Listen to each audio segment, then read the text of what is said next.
Irmãos, recebam a paz do Senhor Jesus Cristo. Amém. Podem sentar.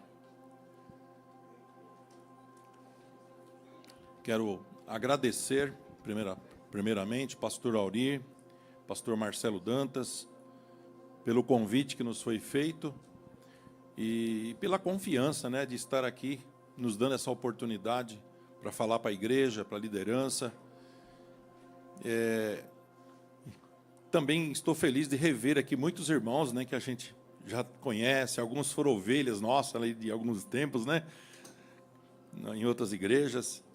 Então, é uma felicidade poder estar aqui. Eu estou também feliz por estar aqui, meus dois filhos, falta um, o José Paulo, ele mora em Suzano, não foi possível estar aqui hoje com a gente. E falta também uma nora, que é a esposa do Miguel, e os dois netos, que é o Mateus e o Felipe, e falta o José Paulo e a Carla, que é a esposa dele, que não pôde estar conosco. Mas me sinto feliz pela presença dos nossos filhos aqui também, o Ailton, que é sogro do meu filho Lucas, e a Veronice, são membros lá da igreja de São Bernardo, da igreja sede, lá da Assembleia de Deus. E, enfim, irmãos, estamos aqui nessa incumbência. Quando o pastor Aurir me chamou, ele me falou essa palavra que ele acabou de falar aqui, que era uma escolha, por questão de o tema ser um tema muito difícil de falar. Tinham me chamado, e eu, na hora, senti uma responsabilidade muito grande. Mas eu aceitei porque eu sou um obreiro, eu sou um pastor, e Deus me chamou para isso. Eu jamais poderia negar, de estar falando a palavra de Deus. Então, é um prazer muito grande, irmãos. É uma bênção poder estar aqui com os irmãos nesta noite. E quero, pastor Aurir, parabenizá-lo, você, pastor Marcelo Dantas, pelo evento, pelo trabalho, pelo capricho de vocês, que é um trabalho fino isso aqui, não é um trabalho qualquer. Então, vocês estão de parabéns pela igreja também, e pela iniciativa, pastor Aurir. Essa iniciativa sua, realmente, tiro o meu chapéu para você. Realmente, parabéns mesmo. A igreja é assim, A gente foi chamado e tem que colocar em ação aquilo que Deus nos deu. Muitas vezes a gente se acovarda, com medo de uma coisa, com medo de outra. Eu te dou parabéns porque você não teve esse medo. E a igreja está aí. E pode se preparar, pastor Aurir. Você, pastor Marcelo, pode se preparar, viu? Porque aqui é alugado ou é comprado o salão? Vocês podem se preparar que vocês vão ter que alugar outro salão logo, logo. Não vai demorar muito, não. Pode se preparar mesmo para isso, é sério isso. Em breve isso aqui não vai caber mais ninguém. Porque a obra de Deus é assim. Meus irmãos, eu não quero ficar enrolando muito, porque o tema nosso é um tema muito bom. É um tema que tem bastante conteúdo, E eu vou estar lendo bastante, porque eu escrevi muita coisa, então eu não quero perder tudo isso que eu escrevi. E vou procurar ler e também falar, mas eu quero falar, ver se eu consigo passar o maior conteúdo possível para os irmãos nesse período. O texto lido, eu gostaria que nós lêssemos, que está em 1 Timóteo, capítulo 3, versículo... Eu gostaria de ler, aqui está o versículo 4 e 5, Mas vamos ler a partir do versículo 1 também, para ficar um contexto mais bem explicado. A partir do versículo 1.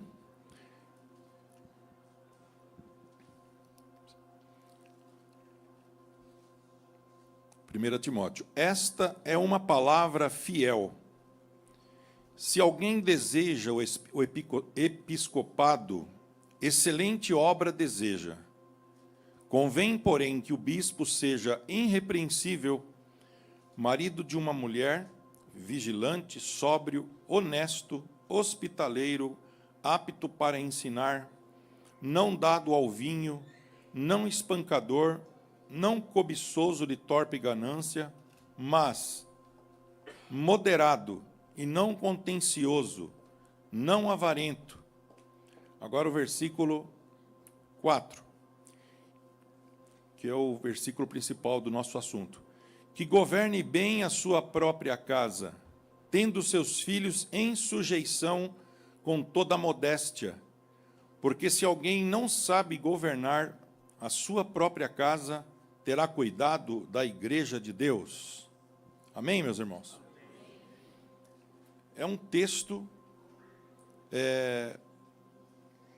muito forte esse.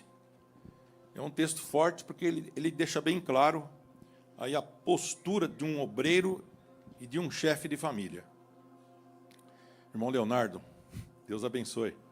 Prazer te ver. E esse mês de julho, né, dia 12, eu e minha esposa Miriam, nós estaremos fazendo 39 anos de casados. E Deus nos deu realmente a nossa família. Meus filhos, o Lucas, que é o mais velho, o Miguel é o segundo, o José Paulo, que não está, é o terceiro. Não foi fácil, pastor Auri. Pastor Marcelo acompanhou, né? A gente foi na mesma época, fomos pastor Marcelo Dantas também, desde a juventude nossa aí na igreja. Não foi fácil a gente crescer os filhos e criá-los na igreja. A gente enfrentou muitas dificuldades, né? Mas houve uma dedicação muito forte, minha e da minha parte, da parte da minha esposa. A gente se dedicou muito, mas muito. O nosso maior medo era perder os filhos. A gente pensava muito, né? Vamos, Mancacilda, prazer te ver. O nosso maior medo era perder os filhos, né? Eu falava, meu Deus, a gente está aqui, estamos envolvidos, porque nós sempre ficamos envolvidos na obra de Deus. A gente já casou envolvido com a obra de Deus, né? Desde jovem, e fomos e nunca paramos. Então, nossos filhos nasceram nesse contexto, e nós, trabalhando na igreja, estudando faculdade de teologia, trabalhando secularmente, e criando os filhos, e a gente tinha aquele medo, né? Será que eles vão crescer e vão abandonar, não vão ficar na igreja, né? Então a gente se dedicou muito para isso, né? E graças a Deus, que Deus ouviu e viu toda a nossa dedicação, nosso esforço. E os nossos filhos, irmãos, graças a Deus, nunca nenhum deles passaram por nenhuma disciplina na igreja, até hoje. Porque na época antiga, a Assembleia de Deus tinha aquele costume de disciplinar, né? Não sei como é que está hoje, já faz um bom tempo que eu não estou mais envolvido assim, mas tinha aquele negócio de disciplinar, né? 3 meses sem tomar ceia, 1 ano sem poder não sei o quê. Então tinha essas coisas. E eles nunca precisaram disso. Não foram um santinho, não, porque sempre foram peralta também, na idade deles, adolescentes, tiveram seus problemas, né? Mas a gente sempre estava ali, né?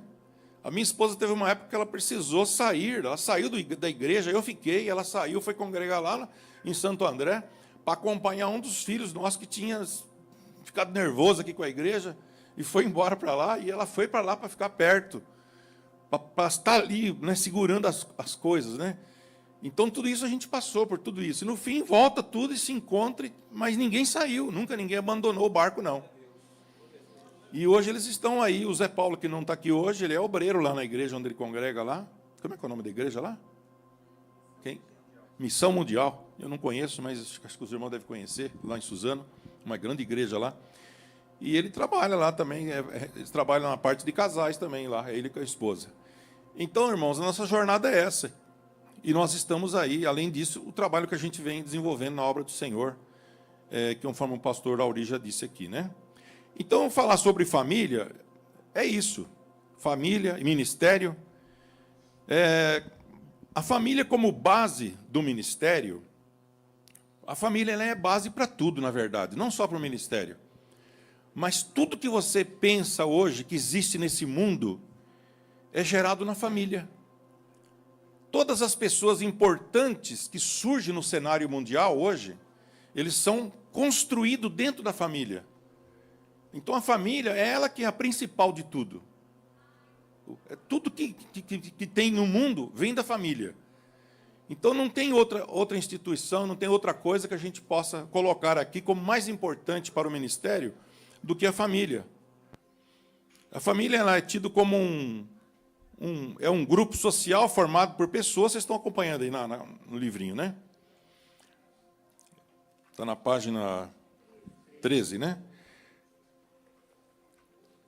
Ela é um grupo social formado por pessoas, essa é uma definição simples, né? Unidas por laços biológicos que compartilham um projeto de vida comum e um espaço físico, que é uma casa.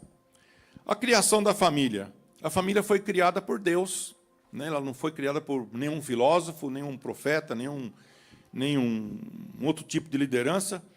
Quem criou a família, quem idealizou esse projeto da família foi o Senhor Deus, conforme está lá em Gênesis capítulo 1, versículo 27, 28, e capítulo 2, versículo 29, que está escrito assim: e criou Deus o homem à sua imagem, a imagem de Deus o criou, homem e mulher os criou.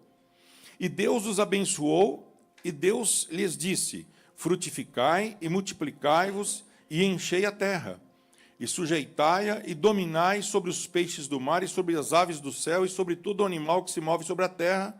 Portanto, versículo 2, 29, deixará o homem seu pai e sua mãe, e apegar-se-á a sua mulher, e ambos serão uma carne. Então, aí está o início da família.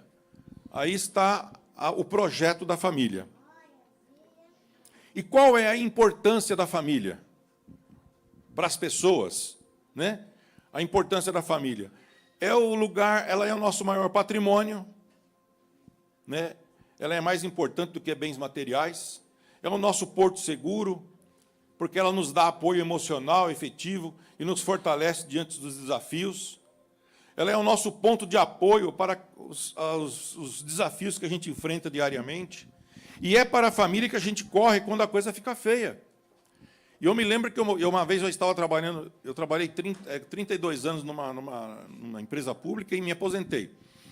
E uma vez eu estava em um departamento, e eu estava lá há vários anos já naquele departamento, e estava bem acomodado lá, tranquilo, e, de repente, o capitão, que era o nosso chefe, chegou e me tirou de lá. Falou: olha, ele era uma pessoa endemoniada, não quero falar sobre isso, porque não é o momento, mas ele estava furioso comigo, porque eu era crente, e ele simplesmente chegou um dia lá e me afastou, falou: não quero mais você aqui. Aí eu fui transferido para uma outra área da empresa, que era uma área difícil de trabalhar. Não difícil de fazer o serviço, mas difícil pelo ambiente. E eu fiquei muito triste aquele dia, mas eu fiquei, pensa numa pessoa que ficou abatida, irmão. E a primeira coisa que eu corri para casa, irmão. Eu corri para casa e eu queria ficar perto da minha esposa e queria orar com ela. Então, era o meu apoio ali naquele momento. A minha família, naquele momento, ela me agarrou ali e falou: vem cá que a gente te consola, né? Então, a família é isso, é o lugar que você corre para ela quando qualquer coisa não dá certo na sua vida. Tem um ditado que diz assim: família ruim com ela e pior sem ela. Então, se você, às vezes, não tem muito vivência com a sua família, eu imagino que não seja o caso, né? Entenda que ela ainda é a sua melhor opção, a família. Então, é lá que a gente corre quando a coisa fica difícil para o nosso lado. Não tem outro lugar. A família, ela é a base, porque é o lugar de onde sai, se volta, serve como lugar de refúgio. Ela é como se fosse um quartel, né? Onde a pessoa vai lá, se abastece, depois volta de novo para a guerra. A família tem toda essa conotação. E, por último, ela é a base para o desenvolvimento dos valores. Então, é nela que se desenvolvem os valores que estão em nós, os princípios e identidade pessoal. Essas coisas acho que não está escrito aí. Mas, se você quiser, vocês podem apontar. É onde nós aprendemos o amor, o respeito, a solidariedade, a confiança. Tudo isso a gente aprende na família. Você não vai aprender essas coisas em lugar nenhum. É desde os primeiros passinhos, como a Beatriz aqui, é desde os primeiros aninhos de vida que a gente vai aprender o que é respeito, o que é amor, o que é fidelidade, o que é solidariedade, o que é compartilhar. É lá na família. Então, ela tem essa grande importância para nós. O primeiro ministério do obreiro é sua casa. Vocês estão acompanhando aí, tá? 14, né? O primeiro ministério do obreiro é a sua casa. A gente vai ter que falar um pouco de obreiro, e é para tudo aqui, para todas as pessoas, ou porque o chefe de família também é um obreiro, porque ele é obreiro da casa dele, né? Então, a família, ela é a principal prioridade. Por quê? Ela é o lugar onde o ministério primeiro é praticado e exercido. Não tem como um pastor vir aqui e querer pastorear uma igreja se ele não praticou isso na família dele. Se ele não viveu lá, desde pequeno, cuidando dos filhos e tentando não perder os filhos, mas conduzi-los a Jesus. Os casais jovens, eu sei que tem muitos aqui, que às vezes estão com filho, outros que nem têm filhos ainda, jovens que também ainda nem se casaram, mas que vão se casar, precisam saber isso. Né? É uma luta, é um esforço muito grande que o pai e a mãe têm que fazer para inculcar isso nos filhos. Filho não é só ter e deixar, não. Ele, por si próprio, ele vai crescer, mas quem vai dar a formação dele é pai e mãe. Então é ali que você vai praticar. É o local onde nós devemos buscar viver de acordo com os princípios bíblicos. É lá dentro de casa. E, infelizmente, é aquele lugar também que a gente chega e, às vezes muitas pessoas... Infelizmente, eu preciso falar isso, mas tem muitas pessoas que ele vem para a igreja e ele coloca uma máscara. E quando ele chega em casa, ele tira a máscara, vai lá no... Como é que chama aquele negócio de pendurar chapéu? Chapeleiro, acho que é. Vai lá no chapeleiro lá e pendura a máscara dele lá e ele faz... Agora eu estou em casa, agora aqui é eu. Então ali é outro homem, outra mulher. Em vez dele ser o mesmo santo que ele era na igreja, dentro de casa ele vai ser uma pessoa diferente, e até os filhos vão olhar e falar, mas o meu pai, eu queria ficar com ele o tempo todo na igreja, porque lá ele é tão bom, e aqui ele é tão ruim. E aí perde. Os filhos crescem e falam assim, se for para ser crente desse jeito, igual o nosso pastor. Agora há pouco, quero parabenizá-lo, né? Não está aqui. Ah, está aqui. Pastor Adlas, que estava falando sobre família também, ele falou um pouquinho. Aí os filhos vão dizer, né? Nossa, para ser desse jeito, então, por que eu vou ser crente igual ao meu pai? E aquela pessoa não dá. Então, a família é aquele lugar que você tem que viver de acordo com os princípios bíblicos. Quantas vezes eu me lembro de ter chegado na minha casa, do serviço ou da escola, e eu pegava a minha revista de escola dominical. Naquela época eu ainda dava aula de escola dominical, não era obreiro de dirigir igreja. Eles eram bem pequenininhos, criancinha de 3 anos, 4 anos. E eu pegava a minha lição, sentava na mesa e começava. Naquela época a gente não tinha televisão, não tinha celular, não tinha nada, né? Era só Jesus mesmo e pronto. Igreja e serviço. Chegava em casa, pegava a minha revista, sentava na mesa e começava a fazer os meus apontamentos da escola dominical, da aula que ia ter no domingo. E aí vinham os três pequenininhos, e eles iam lá, pegavam as coisinhas deles também, sentava tudo em volta e ficava imitando. Ficava pintando, ficava escrevendo, imitando, até as viradas da Bíblia que eu virava, eles iam lá e viravam também. Aleluia! Glória a Jesus!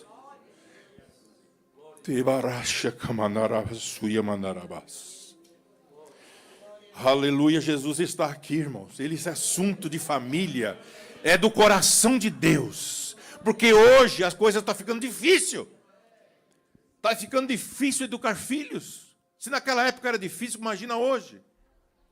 Então o exemplo, você viver dentro da sua casa, aquilo que você ensina, é muito importante, deve ser assim. É dever dos cônjuges também ser fiel. Fiel. Irmão, eu não me lembro, eu casei, vai fazer 39 anos, conforme eu já disse. E eu vim do mundo, quando eu me converti, tinha 23 anos, eu vim do mundão, vivia lá, fazendo tudo que o mundo pratica. E eu vou dizer para vocês, irmãos, eu nunca encostei a minha boca, meus lábios, nos lábios de uma mulher depois que conheci minha esposa. Nunca mais na minha vida. Nunca mais tive coragem de fazer isso. Nem de olhar assim com essas intenções. E eu falo isso diante do Espírito Santo. Então isso, irmãos, é que essa honra é que a gente precisa trazer com a gente. Porque se for para a gente ser crente e casar e viver enganando esposa, e uma esposa enganando o marido, você vai colher isso lá na frente. Toda vez que isso é praticado, vai ter a colheita. Aí depois olha para os lares e fala assim, nossa, mas esse pastor é uma bênção, mas olha o filho dele virou um homossexual. O outro lá, não sei o quê, ele é uma bênção, mas olha, tem um filho que não está na igreja e está acontecendo isso e aquilo. Não vou dizer que isso é todos os casos, mas muitas vezes, irmãos, é consequência dessas coisas. Falta de fidelidade no casamento. Então, o que você planta, você vai colher lá na frente, a família vai colher, isso é difícil. Então, seja íntegro. Seja íntegro com o Senhor teu Deus. Custe o que custar, mas seja íntegro. Então, ser fiel no casamento, nos relacionamentos familiares, amar, cuidar e servir a Deus, é onde se deve formar o discipulado dos filhos, na fé, a família. O apóstolo Paulo, no capítulo 3 de Timóteo, que nós lemos, ele deixa bem claro que se algum homem deseja ser bispo, no grego episcopos, é aquele que tem sobre si a responsabilidade pastoral. Se algum homem deseja isso,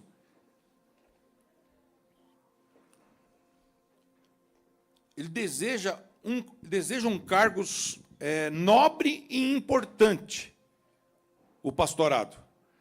Porém, deve ser aprovado pela igreja segundo os padrões bíblicos.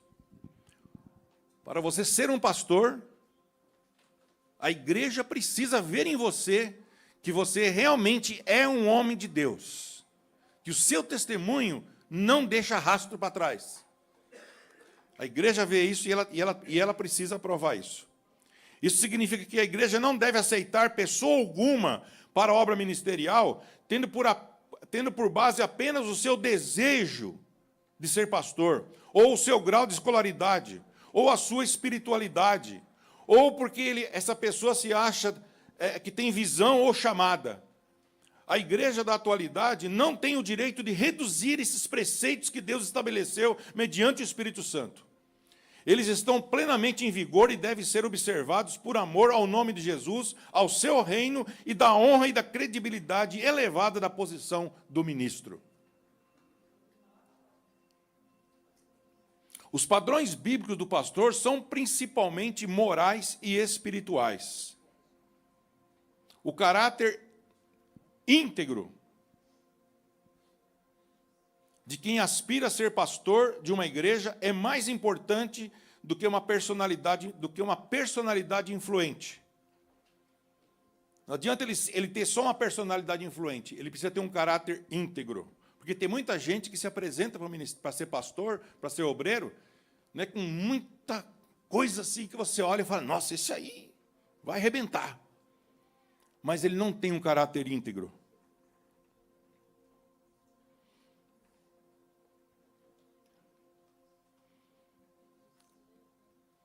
Quem aspira a ser pastor de uma igreja é mais importante do que personalidade influente, dotes de pregação, capacidade administrativa ou graus acadêmicos. O enfoque das qualificações ministeriais concentra-se no comportamento daquele que persevera na sabedoria divina, nas decisões acertadas e na santidade divina. Ele precisa ser um crente que se tenha mantido firme e fiel a Jesus Cristo e aos seus princípios de retidão, e que por isso pode servir como exemplo de fidelidade, veracidade, honestidade, pureza, e seu caráter deve demonstrar o ensino de Cristo. Então, essas são as qualidades para um líder, para um obreiro. Hoje se consagra obreiros, infelizmente, né? As igrejas parecem que perderam o rumo. Hoje se consagra o obreiro por tempo de casa. Ele tem 10 anos de crente, não dá mais para deixar ele assim aí. E aí vai lá e consagra. Mas a pessoa não tem chamada. Mas vai lá e consagra. E aquilo vai ser um caos para a igreja. Às vezes é porque a pessoa tem um dízimo bom. Aí a pessoa vai lá e consagra também. Porque tem um dízimo bom. E isso são os padrões que a gente vê por aí hoje. Ou porque ele sabe, às vezes, de alguns podres do pastor. Aí o pastor fica com medo, vai lá e consagra ele. E por aí vai, né? A lista é grande. Tem muitas coisas. Tem muita gente hoje infelizmente, que estão nos púlpitos e não deveria estar. E muitas coisas ruins estão acontecendo por causa disso. Em Deuteronômio capítulo 6, versículo 6 ao 9, ainda se tratando da importância do obreiro e do pai de família, a palavra de Deus diz assim: e estas palavras que hoje te ordeno estarão no teu coração e as ensinarás a teus filhos, e delas falarás, assentado em tua casa, andando pelo caminho, e deitando-te e levantando-te. Também a atarás por sinal na tua mão, e te serão por frontais entre os teus olhos, e as escreverás nos umbrais da tua casa e nas tuas portas. O homem que ordena bem a sua família, ele também pode ser chamado para o ministério. O homem que ordena bem, que faz todas essas coisas, Deus com certeza vai escolhê-lo para essa missão importante. Então, é obrigação do obreiro ter os seus filhos e a sua esposa firmes no caminho de Deus. E se ele falhar nisso, dificilmente ele será próspero no ministério. Como é que pode você perder, você ganhar a igreja, evangelizar um monte de gente e perder a própria família? É muito triste você perder, ganhar um monte de gente na igreja e lá sua casa ficou para trás. Esposa amargurada, filhos sem carinho, sem amor, sem atenção. A importância da esposa na base familiar e ministério. Quero falar um pouquinho também com relação às irmãs. As esposas de obreiro que também são pastoras, são obreiras, junto com o pastor. A esposa se destaca na Bíblia como uma adjuntora idônea, indicando que ela é a pessoa mais adequada para ajudar o homem em parceria e igualdade. Ela é uma companheira que se adapta e se complementa com o marido física, mental e espiritualmente. Então, a mulher, ela se complementa em toda essa área aí. Física, mental e espiritualmente. Ela tem que estar unida com o marido.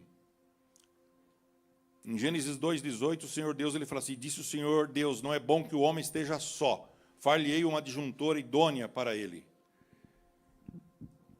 Então é importante a gente se atentar aqui também na hora do casamento, um adendo aqui, né?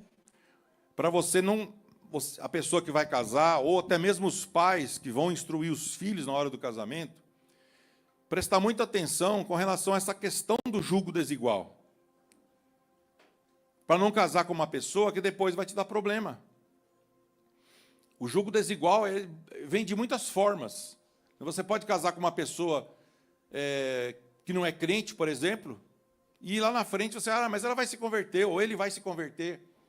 E aí a pessoa não se converte, e você fica com aquele problema, e começa a ter aquelas crises terríveis no casamento. E a pessoa não consegue mais seguir em frente na vida espiritual. Às vezes é desnível social muito grande, muito diferente, até mesmo desnível financeiro. Tem muitas formas de julgo desigual. E é importante ver se a pessoa que você vai casar com ela, se você é um jovem ou uma jovem e tem uma chamada ministerial, você sente que Deus chamou você para a obra do ministério, é importante que você escolha também alguém que tenha também a mesma chamada. Porque, às vezes, a pessoa até é violonista da orquestra e só pensa em música, o que é uma coisa maravilhosa. Mas ela não tem uma chamada para ir pastorear uma igreja, para mudar de uma cidade para outra, ou ir cuidar de gente de crente. E o marido tem aquele pastor dedicado. E na hora que ele vai ser obreiro, que ele vai para a obra, aquela pessoa não vai querer acompanhar, vai dar problema. Então é importante que ambos tenham a mesma chamada. E se você que ainda não é casado, orar nesse sentido e pedir a Deus isso, Deus vai te dar realmente um cônjuge para você que seja dessa forma. E eu sei porque eu fiz isso. Eu fiz isso e graças a Deus o Senhor me deu uma companheira que tem a mesma chamada, a mesma visão.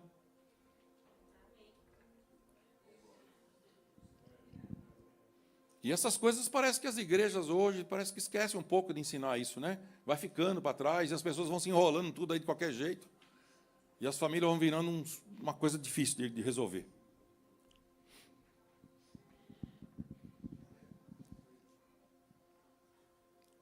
As responsabilidades da esposa. Apoio ao marido. Esse apoio, ele oferece... o que significa esse apoio ao marido? Para você que é esposa, o que significa esse apoio ao marido? Suporte emocional, conselhos e incentivo. O homem precisa disso, gente. Nós que somos pastores, o que seria de mim se não fosse a minha esposa? Pastor, aquele momento que você sabe disso, né? Aquele momento que você chega aqui na igreja, você é um leão, você enfrenta os problemas, você resolve, você faz um monte de coisa, e você fala, nossa, como é que eu consegui fazer tudo isso? Deus me deu graça. Mas aí você chega em casa, você está arrasado. Hã? E aí a esposa vem ali e abraça você e fala aquelas palavras de amor, de carinho, de incentivo. E a gente vai para a oração, de repente levanta os dois ali como um leão. Forte para enfrentar de novo no outro dia. Então esse papel da esposa, irmão, é fantástico. O apoio emocional da mulher. E um segredo que eu vou falar para os irmãos aqui agora. Um segredo, que eu nunca falei isso para ninguém, nem a minha esposa sabe disso. Mas, amor, eu adoro olhar para você toda vez que eu estou pregando. É sério isso. Eu amo olhar para ela quando eu estou pregando. Toda vez que eu estou pregando em qualquer igreja, ela está sempre sentada lá numa posição que eu vejo. E eu amo olhar para ela, porque toda vez que eu olho para ela, eu vejo ela me dando inspiração. Toda vez que eu olho para ela, esse sorriso que ela tem, ele me inspira. E eu me torno um leão. Aleluia! Louvado seja o nome de Jesus. Glória a Deus. Graças a Deus. Gestão no lar. Olha aí outro ponto importante. Gestão no lar. Responsabilidade da mulher. A mulher assume as responsabilidades domésticas e criativas para criar um ambiente saudável, acolhedor e seguro para o marido e os filhos. É obrigação da mulher isso. É obrigação dela. Ela está ali, é uma adjuntora. É a responsabilidade doméstica de criar um ambiente saudável e acolhedor dentro de casa. O homem não tem muito jeito para isso, mas a mulher tem. Ela sabe onde colocar um vaso, ela sabe onde mexer numa cortina, ela sabe aonde pintar uma parede de cor diferente. Ela sabe todos esses detalhes que o homem nem pensa nisso. E o homem chega em casa e vê aquele ambiente gostoso, diferente. Nossa, mudou a sala hoje, mudou o quarto. Né? E a mulher vai se virando ali, e aquele ambiente está sempre gostoso, sempre acolhedor e todo mundo feliz. Então a gestão do lar é sua, irmã. A gestão dele é sua. O homem ele vai lá, ele vai opinar, mas a gestão, quem lidera a sua casa nessa área lá é você. Ensino e exemplo. Outro ponto aí.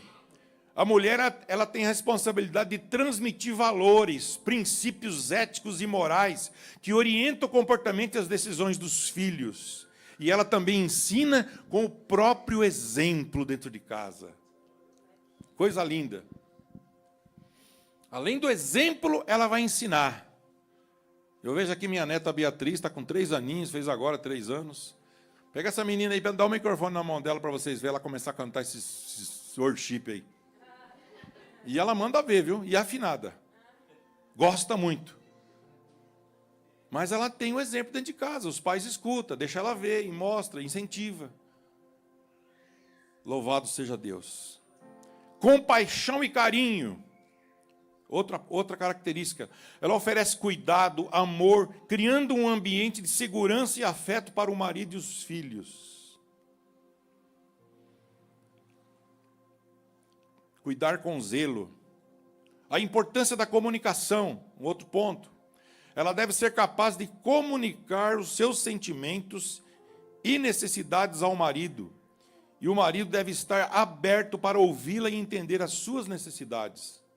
Então, a comunicação é muito importante também para as irmãs. Às vezes você está num dia lá meio furiosa, um dia meio que não tá, a coisa não funcionou direito, do jeito que você queria, as coisas não se desenrolaram como queria. E aí o marido chega em casa feliz e você pergunta, né? E ele, o que está tudo bem com você? Ela não fala nada, fica quieta. E ele tem que tentar ficar adivinhando o que ela está querendo, o que ela está passando com ela. E ela está lá quieta e não abre a boca, não fala nada. E ele tem que ficar lá tentando entender. Mas seja comunicativa. Senta, fala, vamos sentar aqui, vamos conversar um pouco. Eu estou assim porque aconteceu isso me deixou triste. Aí ele fala, então vamos orar agora, vamos chamar Deus aqui, vamos comer uma pizza depois aí, sei lá. E aí faz aquela oração gostosa, se abraça, dá incentivo. Depois vai para um restaurante, comer alguma coisa. Glória a Deus. Comunicação, irmão, é tudo. Quem não se comunica, quem não fala as coisas, outra pessoa não tem a obrigação de adivinhar. E aqui também tem a submissão e o respeito. Também é dever da mulher. Quando o marido é crente, quando o marido realmente é um homem de Deus, não é difícil ser submissa e respeitá-lo, porque ele também está fazendo a parte dele, né? A esposa deve se submeter ao marido em amor e respeito, em um ato de colaboração e apoio. O marido, por sua vez, deve amar e cuidar da esposa, respeitando como auxiliadora. A mulher não pode querer ser maior que o homem, ser maior que o marido. Ela tem que saber a posição dela. Porque o marido é o cabeça da mulher, como também Cristo é o cabeça da igreja, sendo ele próprio o salvador do corpo. Está lá em Efésios 5, 22 e 23. Vós, mulheres, sujeitai aos vossos maridos como ao Senhor. Então, é bíblico isso. E agora eu vou para o próximo ponto, que é a importância do marido na base familiar e ministério. Eu falei da importância da esposa. Agora eu vou falar da importância do marido.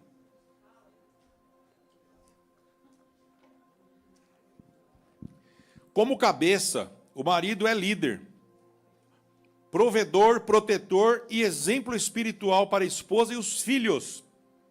Exemplo. Ele é chamado a amar, chamado por Deus, a amar, cuidar e orientar a família com amor. É obrigação do marido acompanhar o desenvolvimento espiritual da esposa, ver se ela está bem com Deus, ver se ela está animada com a vida espiritual dela, ver qual o nível espiritual dela. É obrigação do marido. Ele é pastor na sua casa. Se ele é pastor na igreja, e ele tem que ser pastor primeiro em casa. Não é isso que diz o versículo lá? Então, se ele é pastor em casa, ele tem que ver qual o nível espiritual da sua esposa e dos seus filhos. Ele tem que acompanhar para ver como que eles estão. Acompanhar de perto. Ele é chamado a amar, cuidar e orientar a família com amor, paciência e sabedoria, inspirando a imitar a Cristo. O marido, ele é ministro de Deus e deve seguir os padrões de requisitos divinos para a sua função, para que não seja reprovado. 1 Timóteo 3, 4 e 5, Paulo fala que governe bem a sua própria casa, tendo seus filhos em sujeição com toda modéstia. Porque se ele não sabe governar a sua própria casa, como que ele vai cuidar da igreja de Deus? Se nem a casa dele ele pastoreia. Como que ele vai cuidar da igreja? E Josué fala no 24 e 15, né? Lá no Antigo Testamento. Josué, após ele ter introduzido o povo do outro lado do rio lá e estabelecido lá a nação lá, depois das batalhas todas, ele faz uma reunião lá e ele cita toda a trajetória de Israel até ali. Ele fala sobre as idolatrias, sobre os problemas que o povo de Israel causou para Deus quando eles se prostraram diante dos deuses daquelas nações. E ele fala, olha, daqui para frente vocês precisam ser fiel a Deus também. E ele fala, eu e a minha casa vamos servir ao Senhor. Se vocês não quiserem, vocês que escolhem, mas eu e minha casa decidi, nós vamos servir ao Senhor.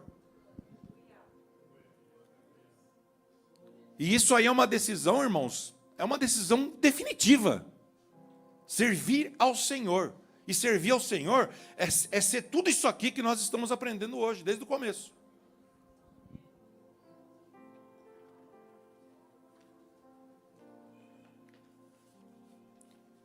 Isso mostra que o ministério começa no lar. A liderança espiritual não pode ser dissociada da vida familiar.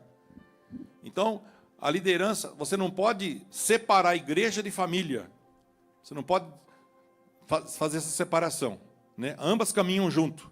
A igreja, na verdade, a família, na verdade, ela é uma pequena igrejinha. Então, você que é um chefe de família, você é pastor de uma igrejinha lá. Não é bem se você tem 3 filhos, 4 filhos, 5 filhos, ou um só, sei lá. Você é pastor daquela família, da esposa e dos filhos. E se você for um bom pastor ali, Jesus vai te chamar para ser um pastor de uma igreja.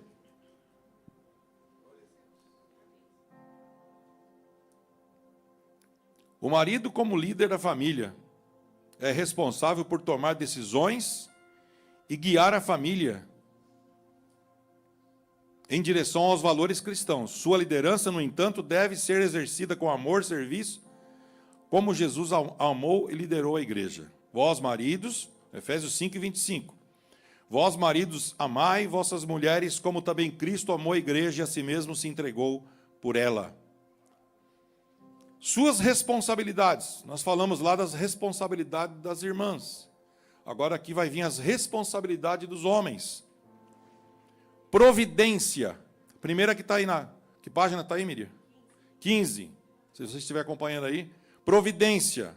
As responsabilidades do marido. O marido, ele é o provedor da família, garantindo o sustento material e espiritual de seus membros.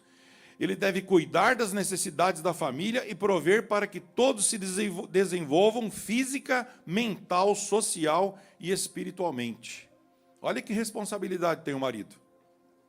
Não é fácil. Começa com o sustento, né? E hoje o que tem de marido braço curto, que não quer trabalhar, ele gosta de ficar em casa jogando videogame.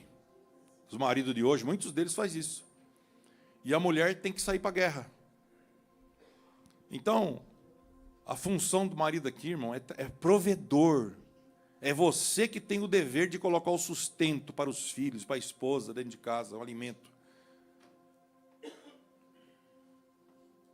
Garantir o sustento. E esse prover, além de ser material, ele também tem que ser espiritual. Quando eu falo que o marido tem que acompanhar a esposa, acompanhar o nível espiritual da esposa e dos filhos, ele também é um líder espiritual dela. Ele vai prover não só o alimento, mas prover também o alimento espiritual para a esposa. Proteção. O marido tem a responsabilidade de proteger a família de perigos, tanto físicos quanto espirituais. Ele deve criar um ambiente seguro e acolhedor onde a família possa prosperar. Proteger. Esses dias eu vi uma reportagem de um homem que pulou do navio, né? Vocês viram isso aí? O homem pulou do navio lá do 6º andar, se eu não me engano, na água, lá no mar. Ele não pensou 2 vezes na vida dele, mas ele pulou porque a filha dele tinha caído. E quando ele viu aquilo, ele pulou e foi lá e abraçou com ela e ficou lá. E foram salvos os 2. Mas se ele não pula, com certeza aquela criança tinha morrido. Então isso é ser protetor, né? É você defender seus filhos, defender sua esposa, defender quem for que seja. Você é protetor. É sua função. Prover e proteger.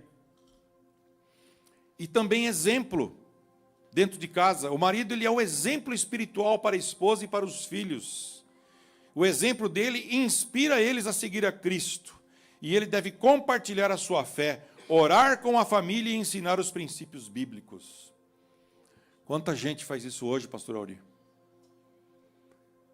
Quantas pessoas hoje sentam na mesa com a família, desliga celular, desliga tudo, computador, e faz ali um mini culto doméstico?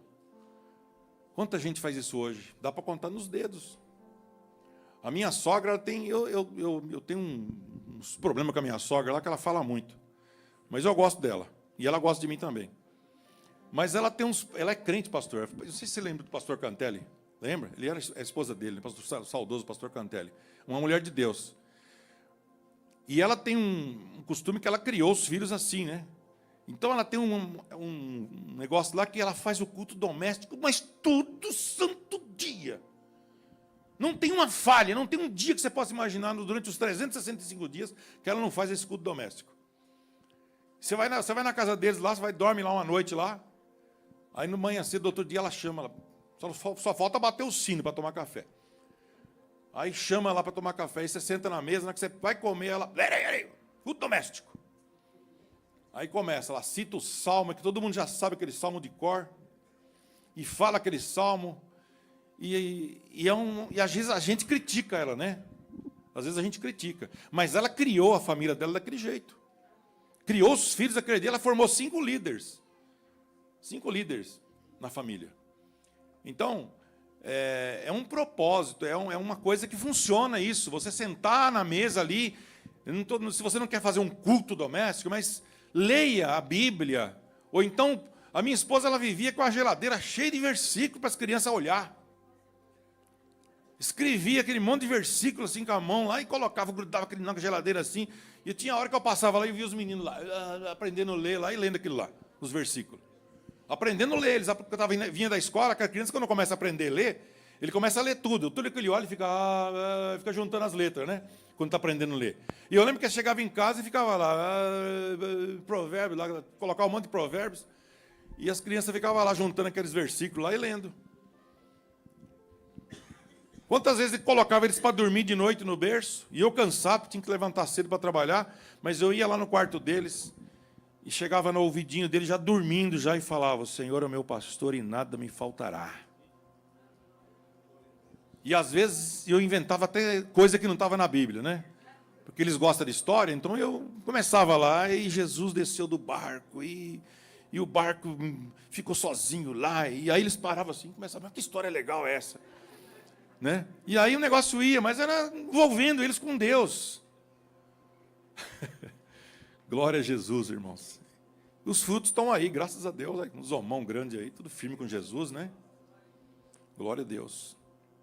Mas é um esforço, meus irmãos, é uma dedicação que todos nós precisamos ter. Porque se não tem uma coisa triste que um pai de família, decepção assim, é você poder estar aqui na igreja, às vezes até pastor, né? E os filhos aí sofrendo fora da igreja, dando cabeçada por aí, e você desesperado, sem saber o que fazer.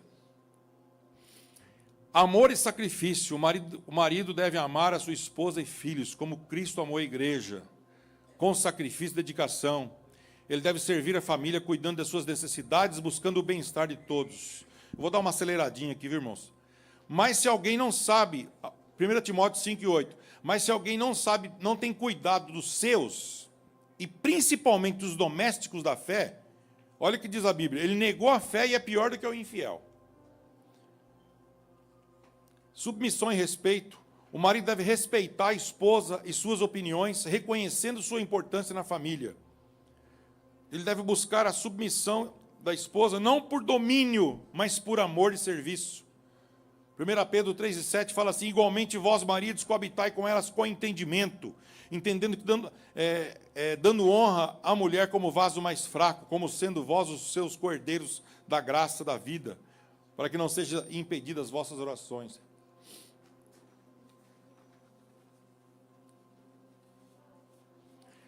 Comunicação e confiança. O marido deve comunicar-se abertamente com sua esposa e filhos, construindo um ambiente de confiança e respeito. Sabe quando você vai comprar aquele carro dos seus sonhos, você fala, eu vou lá escolher o carro. Não sei, não. Aí tem gente que fala assim, eu vou lá fazer uma surpresa para todo mundo, né? Vai lá, escolhe sozinho, faz tudo sozinho. Tudo bem, se você teve isso como opção, mas eu sugiro compartilhar, reúne a família e fala, olha, o papai vai comprar um carro. Que cor você prefere? Eu prefiro preto. Você prefere que cor? Eu prefiro prata. E você, minha esposa, qual que você prefere? Entendeu? Faz ali um consenso ali, vê se todo mundo está de acordo. Né? Comunica as coisas. Envolve todo mundo na conquista. É muito mais gostoso.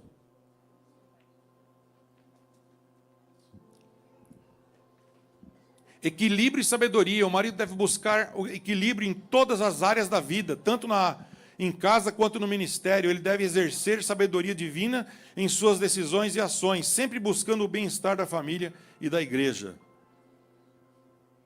Ele não deve descarregar os problemas na família, se ele é obreiro. Ele não pode chegar em casa e descarregar os seus problemas na família. Tem que ter equilíbrio. Agora o outro tema aqui, como restaurar a família. Esse ponto aqui é muito importante também. Para a restauração da família é importante alguns requisitos. Primeiro, você tem que reconhecer as dificuldades. Se você é uma família e você tem alguma crise na sua família, e todo mundo tem alguma coisa, todo mundo tem alguma coisa.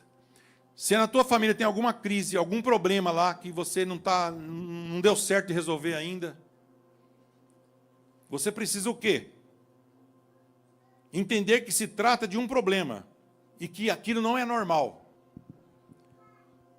Primeira coisa, você entender que aquilo realmente é um problema. Ah, mas é normal, vamos levando assim, lá na frente tudo se acerta. Não vai se acertar.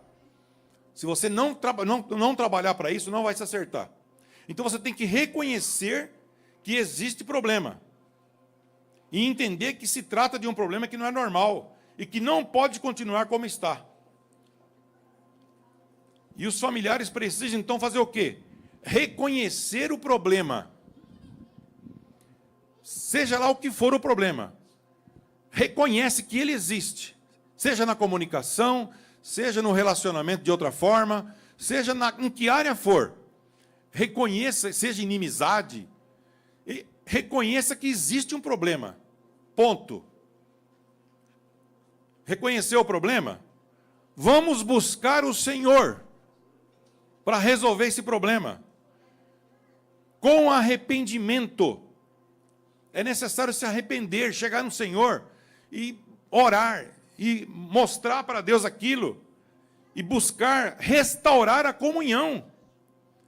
A comunhão está quebrada. Senhor, vai, as pessoas que estão com o problema, vai aos pés do Senhor Jesus e busca restaurar a comunhão.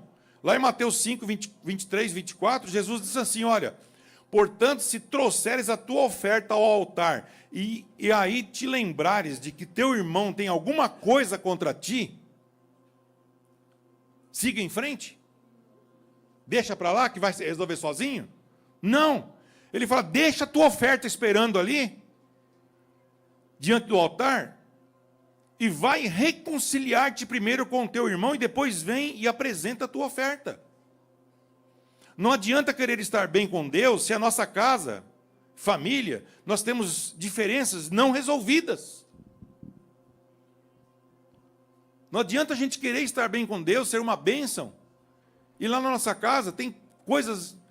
Quantas vezes eu ia dar doutrina no culto na igreja, lá me preparava, e às vezes é aquela correria. Teve um dia que eu me lembro como hoje, eu pastoreava a igreja do Jardim Laura, aqui em São Bernardo, lá na região do Alvarenga. Minha esposa estudava teologia, fazia faculdade teológica à noite, e eu fui para a doutrina, e a gente teve um problema lá, uma discussão em casa. A gente discutiu lá uma coisa, bate-boca ferrado mesmo. E aí, ela foi e eu peguei o carro e fui para a igreja. E ela pegou o ônibus e foi para a escola.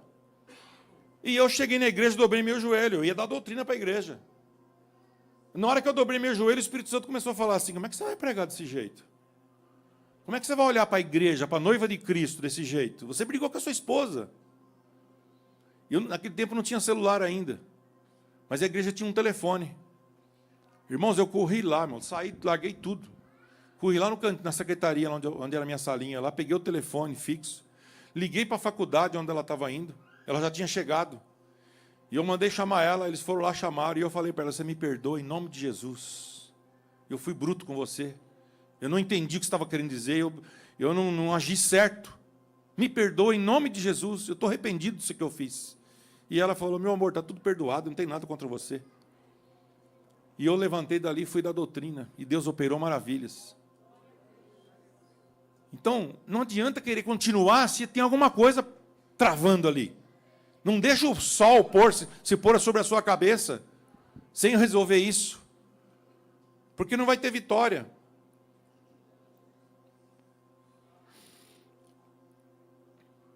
Enquanto estiverem em espírito de inimizade contra qualquer pessoa, isso inclui membros da nossa família. Enquanto as intrigas, inimizades, mágoas, raiva, ódio, espírito de vingança estiver no nosso coração, Deus não aceitará nenhum ato de adoração. É preciso restaurar primeiro o altar da nossa família. Mateus 5, 25. Concilia-te depressa com o teu adversário enquanto está no caminho com ele. Você não sabe o dia de amanhã. Acerta enquanto há tempo. Então, esses são os passos para a restauração da família. Reconhecer que a família é alvo do inimigo de Deus e do seu povo. Em Efésios capítulo 6, versículo 12, diz que nós não temos que lutar contra a carne e nem o sangue, mas contra as hostes espirituais. É preciso entender que Satanás ele tem se levantado para destruir as famílias, principalmente as cristãs. Não é do agrado do diabo que a sua família esteja em paz. Ele vai fazer de tudo para tirar a sua paz, para te colocar contra o seu marido contra você, contra o seu filho, e fazer aquela confusão dentro de casa, e ele vai ficar rindo, a obra de Deus vai ficar triste, o reino de Deus vai ficar ferido, a igreja vai ficar machucada, porque a família está bagunçada. E o orgulho não deixa as pessoas se reconciliar com Deus. O orgulho não deixa você se reconciliar. O profeta Miqueias também profetizou, capítulo 6, versículo 7, dizendo assim: porque o filho desprezará o pai, falando sobre os problemas dos últimos dias. E muitas das coisas que nós estamos enfrentando está relacionado com isso. E a gente sabe disso e não olha. O profeta Miqueias diz: porque o filho desprezará o pai, e a filha se levantará contra a sua mãe, e a nora contra a sua sogra. Os inimigos do homem serão os da sua própria casa. E o apóstolo Paulo também confirmou essa passagem bíblica em 2 Timóteo 3, de 1 a 5, dizendo: sabe, porém, isto, que nos últimos dias sobrevirão tempos trabalhosos, porque haverá homens amantes de si mesmos, avarentos, presunçosos, soberbos, blasfemos, desobedientes a pais e mães, ingratos, profanos, sem afeto natural, irreconciliáveis, caluniadores, intemperantes, cruéis, sem amor para com os bons. Então essas características estão preditas na Bíblia, e a gente precisa ficar atento. Tendo aparência de piedade, mas negando a eficácia dela. E ele fala: afasta-te. O que faz um filho desprezar o seu pai, ou a filha colocar-se contra a sua mãe, ou se posicionar contra a sogra, o tio ficar contra o sobrinho, o sogro contra o genro. A Bíblia nos diz, como já temos lido lá em Efésios 6 e 12, que a nossa luta não é contra a carne nem contra o sangue. Quem faz isso é o Satanás. Ele que fica tramando o dia todo para colocar essas inimizades entre famílias. A igreja também precisa desenvolver, eu coloquei isso aqui, pastor, fica a critério, né? Mas foi uma coisa que me veio em mente, quando eu estava me preparando esse estudo, uma forma de tratar do assunto de família, né? A igreja desenvolver uma metodologia educacional voltada para resgate da família. Talvez seja isso que os irmãos estão fazendo aqui. Uma metodologia que ninguém se preocupa mais hoje com isso. Uma metodologia educacional de resgate da família, com muita oração e dedicação. Pessoas preparadas à frente de trabalho, que desenvolvam métodos, criando uma cultura de mudança de rumo para desintoxicar a família dessa podridão que nós estamos vivendo hoje. Colocar a família de volta à mesa, nos cultos domésticos, louvor em família, testemunhos, conversa ao pé da mesa e deixar o celular e os computadores desligados. Mais para os trabalhos e não nos preocuparmos com os outros. Resgatar a família hoje é uma das prioridades mais importantes da igreja, e os irmãos estão de parabéns que estão fazendo isso aqui. Resgatar a família é uma prioridade. A família está sofrendo muito hoje, as famílias cristãs. Agora, falando um pouquinho sobre o discipulado. Até que hora eu posso ir, pastor? 10 minutos. 2? Misericórdia. O discipulado familiar, como estratégia de fortalecimento. Irmão, discipulado é você integrar os princípios bíblicos no cotidiano. Eu já li Deuteronômio aqui para vocês.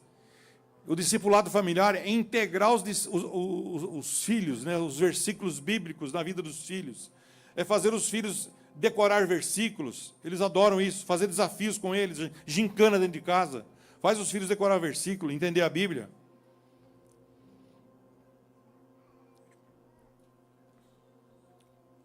O discipulado ele é um processo de ensinar, modelar e guiar alguém na fé em Jesus Cristo.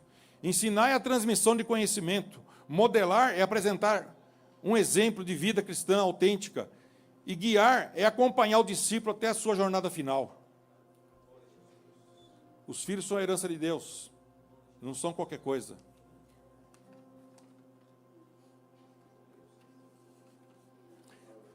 Pais e filhos, irmãos, isso aqui é tão sério. É obrigação dos pais dar aos filhos a instrução e a disciplina condizente com a formação cristã. Os pais devem ser exemplo de vida e conduta cristã e se importar mais com a salvação dos filhos do que com seu emprego, profissão, trabalho na igreja ou posição social. A essência da educação cristã dos filhos consiste nisto. Olha, presta atenção nisso, igreja. A essência da educação cristã, ela consiste em o pai voltar o seu coração para os filhos, a fim de levar o coração dos filhos ao coração do Salvador Jesus. Isso é muito sério. Lucas falou isso no capítulo 1, versículo 17. E irá diante dele no espírito e no poder de Elias, para converter o coração dos pais aos filhos, e os rebeldes à prudência dos justos. Israel falhou nesse ponto, em inculcar o caminho de Deus nos corações dos filhos. E se a igreja falhar nisso também, nós vamos cair no mesmo erro de Israel. Se a igreja falhar nisso. É obrigação nossa, como família, fazer esse trabalho. Já vou dar o meu amém aqui. Vou pular uma parte aqui. Irmãos, concluindo então. A família, ela é a base mais importante de tudo. E eu peço aos irmãos que levem a sério esse ensino que vocês estão recebendo aqui. A primeira parte que foi falada, super importante. Essa segunda parte da família. São coisas que dificilmente você vê as igrejas fazendo hoje. Eu gostaria que você curvasse a sua cabeça aí onde você está. E eu quero fazer uma oração para que Deus venha te dar graça. Senhor Jesus, essa palavra, Senhor, foi explanada aqui nessa noite de uma forma tão corrida, mas também clara, sobre a família, Senhor. E eu sei que aqui não é diferente de outros lugares, porque as famílias, todas elas têm os seus problemas. Todos nós temos nossas coisas para ser resolvidas, Senhor. Peço ao Senhor que dê graça para os teus filhos, aqueles que têm problemas para ser resolvidos, mágoas, ressentimentos, que o Senhor toque no coração deles, para que ao chegar em casa, ou até mesmo aqui na igreja, que eles possam, Senhor, se curvar diante de Ti, em reconhecimento e arrependimento, e orar a Ti, Senhor, e buscar o perdão, e tomar uma decisão, uma postura de Te servir melhor. Eu tenho certeza que isso vai enriquecer não só a família, mas vai enriquecer a igreja local e a comunidade. Deus abençoe os irmãos. Que Deus abençoe pastor Aurir, pastor Marcelo. Obrigado pela oportunidade.